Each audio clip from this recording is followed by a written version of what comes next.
Olá, excepcionalmente hoje estaremos reapresentando uma entrevista que a gente fez com o radialista bambuiense Valdir Barbosa. Na próxima quarta-feira a gente volta com a nossa entrevista normal. Olá, o pessoal aí do grupo Biografias Bambuiense no Facebook e no YouTube. Nós estamos aqui com o nosso conterrâneo Valdir Barbosa. Ele é jornalista, radialista e ele vai bater um papo com a gente aqui.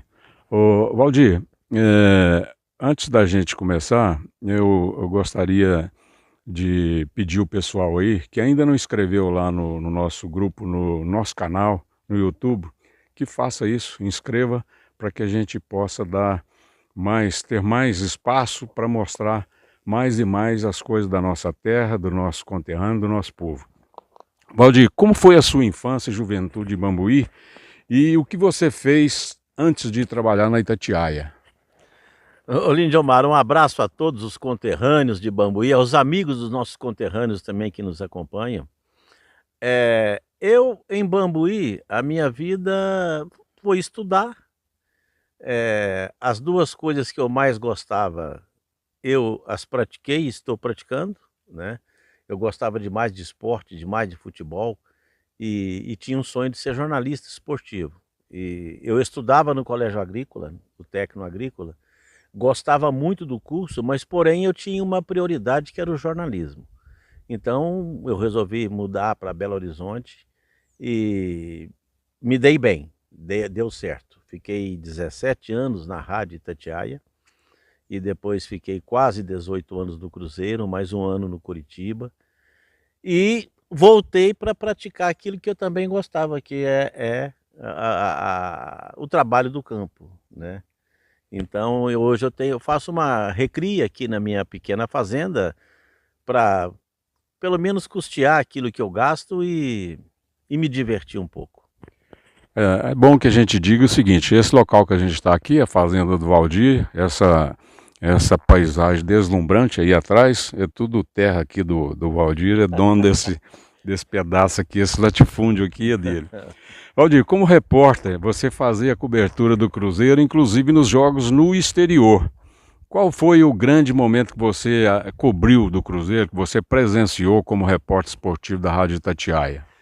Quando você fala em latifúndio, é bom esclarecer, aqui são 50 hectares, não você vai chamar sem terra para cá, viu? Tem esse detalhe aí, foi bom você esclarecer. Bom, nesse período meu de Rádio Itatiaia, eu participei de coisas muito interessantes do Cruzeiro. Por exemplo, as duas Supercopas que o Cruzeiro ganhou em 92, 91 e 92, a Copa do Brasil contra o Grêmio em 93 e o marcante foi aquela decisão da Copa do Palmeiras em 96, quando o Palmeiras tinha uma super seleção e o Cruzeiro foi decidir a Copa do Brasil lá em São Paulo. A festa toda armada, as boates que receberiam o pessoal do Palmeiras já estavam reservadas e nós chegamos lá e estragamos a festa. Até então eu era jornalista e ali foi minha primeira e minha última cobertura como jornalista. Aí logo em seguida, no fim do ano, eu já fui para o Cruzeiro. Esse jogo aí me deixou uma marca seguinte, eu estou lembrando aqui, Valdir, eu estava ouvindo o jogo numa rádio São Paulo, não sei porquê, se não estava transmitindo, eu estava ouvindo o jogo. E eles tinham, parece que o Palmeiras fez um gol, e eles tinham o hábito de repetir o grito do gol. E eu pensei que o Palmeiras tinha feito um outro gol logo e o Cruzeiro ia perder o título. Valdir, você também fez cobertura da seleção brasileira em duas Copas do Mundo, duas Olimpíadas, no Pan-Americano. Como que era esse seu trabalho aí? É trabalho diferente de cobrir um time de futebol e cobrir uma seleção em um país exterior.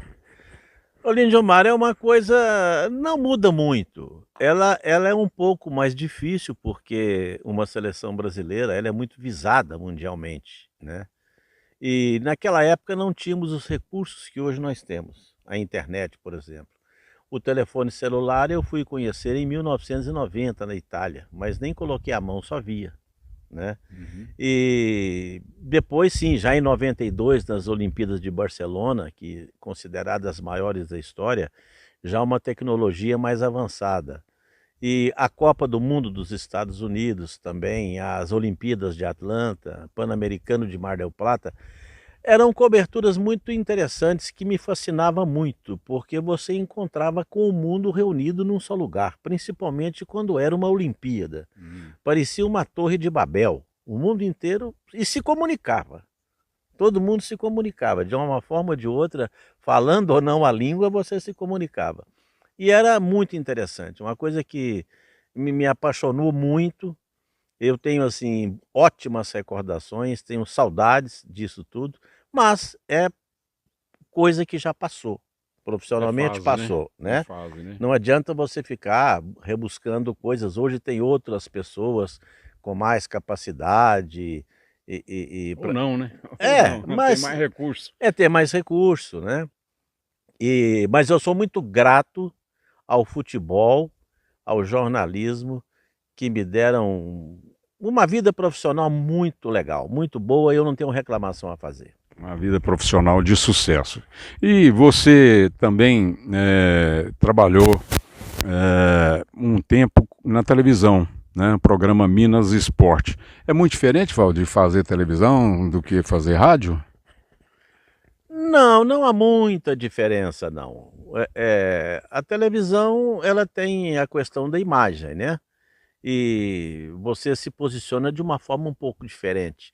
Mas, ali você se acostuma a tudo. É muito interessante a televisão, porque naquela época a Band era o canal que mais pegava, mais tinha retransmissão no estado de Minas Gerais. E tinha um programa com muita força, que era o Minas Esporte naquela época. Então foi muito marcante para mim também. E simultaneamente na Rádio Itatiaia, quer dizer, eu estava em 2 canhões, Uhum. né. É. E foi muito interessante profissionalmente, me cresceu muito. E eu tenho saudade da televisão. A televisão se agora com a minha nova renovação profissional, com o agronegócio, a televisão é uma coisa que eu não deixei ainda de tirar da minha reta não, pode ser. Qualquer hora aparece aí fazendo um programa de televisão. Ou participando de alguma coisa, né. Eu gosto muito de televisão também. Valdir, uma curiosidade minha é o seguinte: você trabalhou como repórter e depois como diretor do Cruzeiro e até lá no Curitiba, você trabalhou com vários técnicos.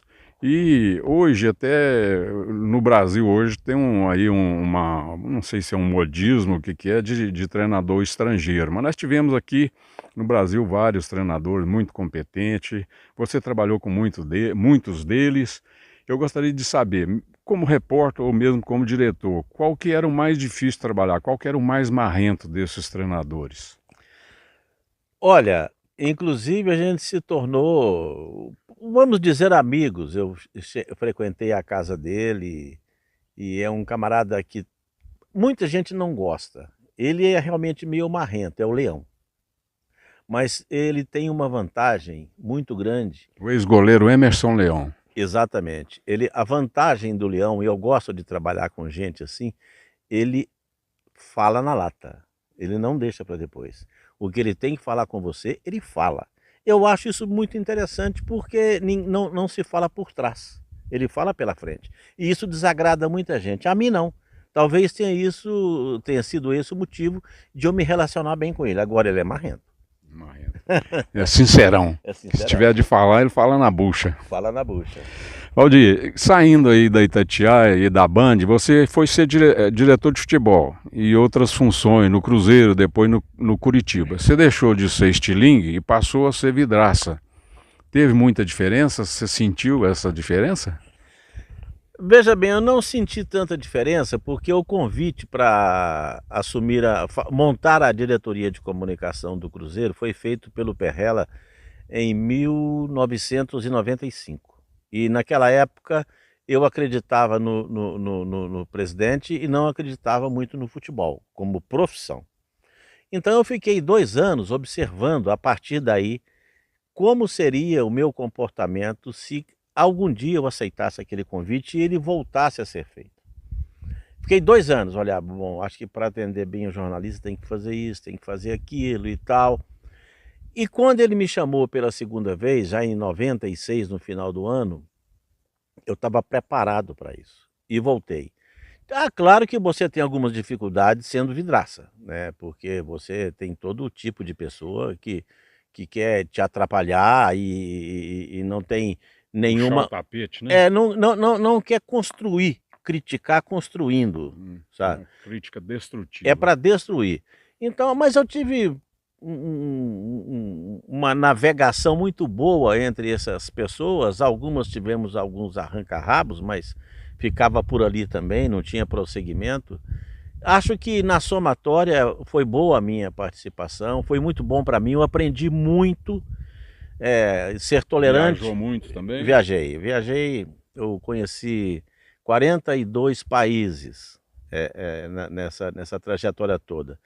E vou te dizer que talvez em 30 ou um pouquinho mais, eu fui mais de 2 ou 3 vezes. Então eu tive condição Isso naquela aí época. já na fase de diretor de futebol, na parte diretiva do futebol. Com a Rádio Itatiaia eu viajei muito, né. Uhum. A América do Sul toda, fui na Europa e também as 2 Copas do Mundo e 2 Olimpíadas, era muita coisa. E também entrei no vôlei, no Mundial de Vôlei na Itália e eu viajei muito, e com o Cruzeiro eu viajei muito mais. Até porque teve um momento que eu fui nomeado diretor de futebol internacional. Então eu rodava esse mundo para todo lado. Para tentar contratações e venda de jogadores. E fortalecer a imagem do clube, né. E o Cruzeiro era muito requisitado lá fora para viagens, para convites para jogos internacionais, para conhecer outros clubes. Torneios, né, na Espanha. Torneios na Espanha. Esses torneios na Espanha, eles foram um pouco antes da minha chegada, porque depois o calendário do futebol brasileiro mudou. Eu cheguei aí algumas vezes na Europa, Suécia, que eu me lembro, Alemanha, Holanda, em torneios de futebol sub-20, que aí você tinha que ir vigiar o jogador, porque era um perigo você perdê-lo lá, né, para empresários que não tinham escrúpulo. Então eu sempre ia. Mas isso aí me deu um conhecimento de vida, um conhecimento cultural, uma coisa assim que escola nenhuma me daria. Foi um crescimento profissional Crescimento extraordinário. assim extraordinário. Você fazer naturalmente comparações daquilo que é lá fora, num determinado país, na sua vida normal, você compara sem perceber que está comparando, né? Entendi. Ter o conhecimento específico do que é, por exemplo, a Rússia, né? É interessantíssimo. Japão, onde eu estive 3 vezes, e em cada vez, no mínimo 15 dias, você conhece uma cultura totalmente diferente, você aprende muito e traz muita coisa para o Brasil, que você aplica aqui, né? No seu dia a dia. Foi um bom aprendizado. Ótimo aprendizado. Aldir, você teve muito tempo lá no Cruzeiro, cobrindo o Cruzeiro como repórter, depois como um profissional lá do Cruzeiro. Agora você não está mais ligado ao Cruzeiro, nenhum laço profissional. Mas você continua cruzeirense, torcedor do Cruzeiro. E o Cruzeiro, nesses últimos 3 anos, passou por maus momentos. Para mim, acho que vai ficar marcado, porque coincidiu aí com o centenário do Cruzeiro. Foram 3 anos difíceis demais. Como que você está vendo o Cruzeiro agora? Voltou para a Série A, vai disputar a Série A, mas um time ainda em formação, um time ainda que não passa muita segurança para o torcedor. Como que você está vendo aí esse Cruzeiro agora que voltou depois desse turbilhão que aconteceu na vida do Cruzeiro e dos cruzeirenses? Lindomar, o cruzeirense vai ter que ter muita paciência, porque a coisa não se resolve num toque de mágica. A dívida é pesada e o Ronaldo ainda não conseguiu o patrocinador que ele esperava, né?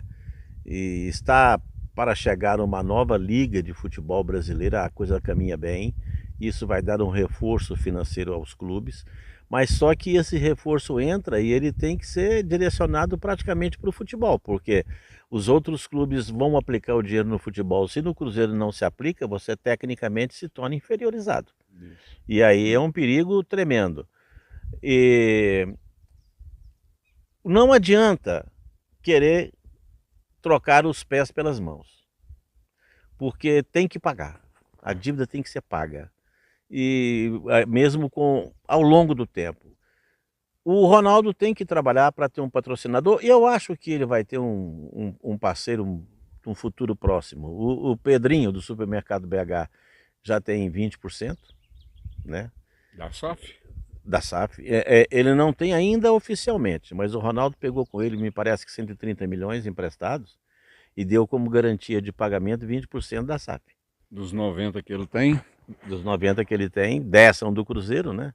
Associação, ele deu 20.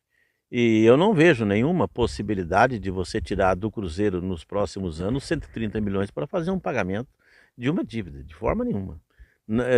Já tem outras para serem quitadas mais antigas. Então, na hora que finalizar o prazo, o Pedrinho pode optar pelos 20%. Eu creio que ele vai optar. Ele vai ser um sócio do Ronaldo. E aí, se precisar de mais dinheiro, logicamente ele coloca mais e chega num percentual de sociedade que ele vai ter que ter o direito de mandar também, né? Vai ser muito difícil o Ronaldo carregar isso aí sozinho, não é fácil, porque o futebol não é uma coisa lucrativa.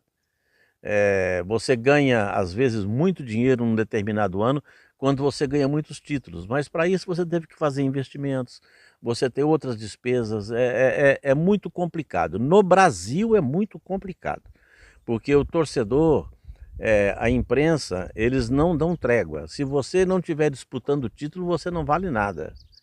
Então, essas pressões de invasão de campo, invasão de centro de treinamento, isso não ajuda.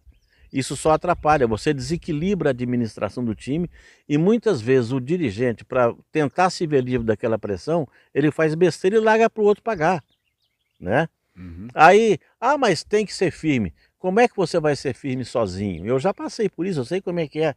Na hora que tem uma questão complicada com a torcida, a polícia não te dá retaguarda, a imprensa não te dá retaguarda, ninguém te dá retaguarda, você fica sozinho no meio deles. Tem que resolver os pepinos sem ter um apoio para resolver essa situação. Exatamente. Dependendo, você pega torcidas como do Flamengo, Corinthians, e até do Cruzeiro e do Atlético. A do Cruzeiro recentemente invadiu a Toca da Raposa com o Ronaldo e tudo, né? Esse povo não tem freio. E você que vai freá-los no peito, uma pessoa só? Não dá conta. Não dá, tem que ser uma coisa coletiva, uma coisa que tenha consciência global das pessoas. E a torcida aí tem muita importância, ela pode ajudar e às vezes até atrapalhar.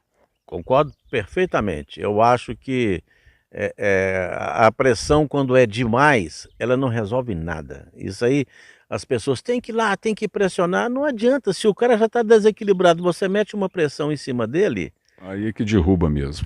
Porque você tem uns que suportam, né? E até crescem. Mas a grande maioria se afasta, né? Aldir, atualmente, vamos mudar agora o tom aqui da nossa entrevista. Atualmente você está ligado ao agronegócio. Voltou para a Rádio Itatiaia, participando lá do Jornal da Itatiaia e outros programas voltado para o agronegócio. Você também agora é fazendeiro aqui em Mambuí, tem aqui um minifúndio, vamos corrigir aí, né? Um minifúndio, 50 hectares. 50 hectares, criador de gado Nelore. Então, eu gostaria que você falasse agora dessa nova atividade sua, como alguém ligado ao agronegócio, pôr na mão na massa, como alguém do ramo mesmo, e também do outro lado, fazendo os seus programas e a sua coluna na Rádio Itatiaia.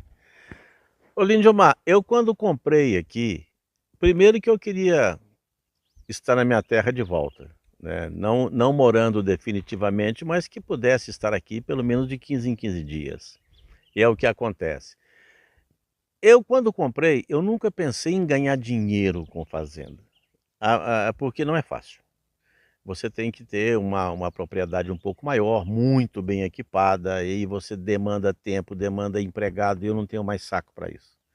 Então eu faço uma recria aqui, que para mim, pelo menos, esse ano agora, nos últimos 2 anos, não deu nada, né? Boi, você tem que torcer para empatar, e às vezes nem dá direito para empatar. Mas a minha intenção é simplesmente pagar as despesas que eu tenho aqui, pagar minha carne e minha cerveja, que eu venho para cá, eu adoro um churrasco, e a gasolina de ida e volta. Se tiver isso tudo pago, tá tudo bem. Não precisa mais dinheiro, não. A fazenda tem que ter uma dedicação diferente, tem que ter uma coisa muito profissional, moderna. Não adianta querer fazer hoje amadoristicamente que dança, não vai, não vai. Você vê agora o que está vivendo muitas pessoas que plantaram soja, plantaram milho, mesmo criando gado, fizeram investimentos, foram fazendo investimentos em cima daquele lucro que estava chegando, né? E de repente a coisa despenca. Né? Então tem muita gente hoje muito apertada. Tem muita volatilidade nesse mercado. Muita volatilidade. É um mercado legal, bacana, interessantíssimo, vai crescer, continuar crescendo. O que se passa hoje é um momento. Tem o problema da globalização, né? O que está acontecendo aqui tem repercussão e influência do mundo todo. Tem, do mundo todo. Se Deus quiser, acabando essa guerra, tudo vai normalizar, porque eu acho que a guerra ela destemperou mais o processo do que a pandemia. O agro com a pandemia, ele funcionou normalmente, ninguém tinha medo de pandemia no agro, não. É claro. Né? Agora, a guerra complica, porque de repente diminui a exportação de milho, diminui a exportação de A óleo. Ucrânia é uma grande produtora agrícola, né? Eles chamam a Ucrânia de cesta de pão da Europa, pela produção de trigo, a maior produtora de trigo. Então, quando você bloqueia isso, nós temos uma produção de trigo quase autossuficiente. Daqui a 2 anos é autossuficiente. Mas o mercado, o trigo é commodity, o trigo é do mercado internacional, o trigo é dólar. Então, se desencadeia na Europa, o dólar aqui vai lá em cima, o trigo nosso sobe, o nosso pão vai subir. Né? Tem reflexo aqui na nossa economia. Exatamente. E assim é a soja, assim é o milho, que hoje estão lá embaixo e deixando muito produtor em situação difícil. Mas é aquele negócio. É momentâneo, vai passar. Não, vai passar. Isso aí vai ser. Nós estamos nesse momento num realinhamento de preços, porque aqueles preços que estavam vigorando há um ano atrás, totalmente estratosféricos e fora da realidade. Você vê que hoje a carne bovina baixou muito pouco, mas ela se estabilizou, pelo menos dá condição. Parou de subir. Parou de subir, ela dá a condição do camarada prever o quanto ele pode comprar de carne no mês que vem. Né? A carne de frango está num preço legal, a carne de porco também, né? O arroz subiu, mas estacionou, o feijão às vezes vai, mas está dando condição de muita gente, a maioria comer. Então isso é importante, né? O milho caindo, o fubá cai, né? É alimento, né? É alimento. Então, nós vamos ter um realinhamento de preço que está acontecendo agora. Nunca mais teremos arroba de boi a R$340. Estava bem exorbitante, né? Você comprava um bezerro quase que é o preço de um garrote, né? E a questão da agricultura, principalmente, quando houve aquele bloqueio de fertilizantes lá na Rússia, e nessa aí, aquela visita do Bolsonaro salvou a agricultura brasileira, porque o Putin mandava fertilizantes para cá à vontade, navios em fila nos portos para descarregar fertilizante. Só que o preço foi lá em cima. O mercado não perdoa. Desregulou o preço. Desregulou, chegando até aumento de 1.300%, de 300%. Muito alto. Né? Muito. Você tinha a fertilizante de R$350 o saco, passou para 1.100. Muito caro. Né? E o que aconteceu? Muita gente estava capitalizado pelas boas safras anteriores, comprou para a safra para a safra do ano passado, comprou para a safrinha, comprou e abasteceu. O fertilizante caiu de preço, a soja foi lá embaixo, o milho foi lá embaixo. Quer dizer, como é que paga isso agora? Desequilibrou. Desequilibrou tudo. Mas vai reequilibrar. O agro brasileiro não para, ele chegou num ponto que ele não tem mais volta. Não tem jeito. Então tá aí uma boa para quem tem experiência no ramo, que está ligado aí, está dando aí boas esperanças para o nosso produtor, o agronegócio do Brasil, de Minas Gerais e de Bambuí. Ô Valdir, eu te agradeço aí, foi um bom bate-papo, um excelente bate-papo aqui nesse local agradável, na sede aqui da sua fazenda. Eu te agradeço muito por esse nosso bate-papo.